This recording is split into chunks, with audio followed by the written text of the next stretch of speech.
Savez-vous que ce que vous mangez pourrait littéralement modifier votre cerveau?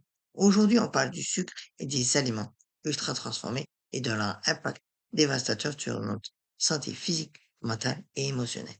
Restez jusqu'à la fin, car je vais vous révéler le lien surprenant avec les troubles de l'attention comme le TDAH.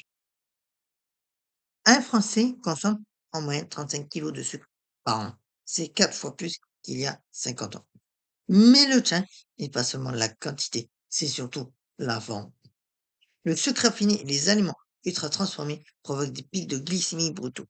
Votre pancréas doit alors produire massivement de l'insuline pour réguler. C'est comme appuyer constamment sur l'accélérateur et le frein de votre voiture. Résultat, fatigue chronique, prise de poids, inflammation systémique, résistance à l'insuline et à terme, diabète de type 2. Ce n'est que la partie visible de l'iceberg. Parlons maintenant de votre cerveau. Le sucre active les mêmes circuits de récompense que certaines substances. Dopamine et sérotonine, votre cerveau est littéralement accro. Chaque consommation rend ce circuit addictif. Les conséquences émotionnelles, bien, déjà les montagnes russes émotionnelles. Après le pic de glucose vient l'inévitable chute, c'est l'hypoglycémie réactionnelle. Vous ressentez de l'irritabilité, de l'anxiété, parfois même de l'agressivité.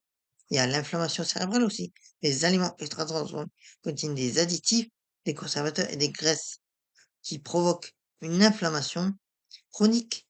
Cette inflammation atteint votre cerveau et perturbe la production de neurotransmetteurs. Résultat concret, dépression, anxiété chronique, troubles de l'humeur, brouillard mental, difficulté aussi à gérer le stress. Et maintenant, parlons TDAH. Les troubles de l'attention, pardon, avec ou sans hyperactivité explosent depuis 30 ans. Coïncidence? Pas vraiment. Plusieurs mécanismes sont en jeu. La première, la dysrégulation glycémique. Un enfant ou un adulte qui consomme beaucoup de sucre vit des variations glycémiques constantes. Résultat, incapacité à maintenir son attention. Impulsivité, hyperactivité.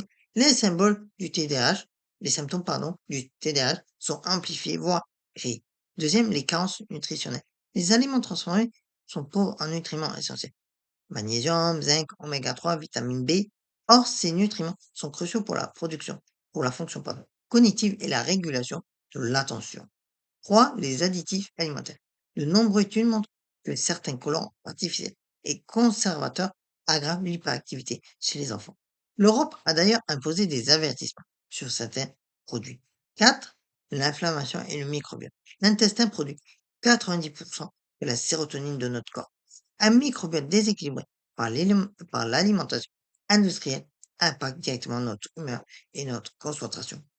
Des études récentes montrent qu'un régime pauvre en sucre et riche en aliments complets peut réduire significam- significativement les symptômes du TDAH chez certaines personnes. La bonne nouvelle, vous pouvez reprendre le contrôle. Voici mes recommandations. Déjà, la première étape, éliminer progressivement le sucre raffiné. Pas besoin de tout arrêter d'un coup. Commencez par supprimer les sodas, puis les biscuits industriels. Remplacez par des aliments et des alternatives naturelles. Deuxième, privilégiez les aliments complets. Fruits, légumes, céréales complètes, légumineuses, protéines de qualité. Plus un aliment ressemble à ce qu'il est dans la nature, et mieux c'est.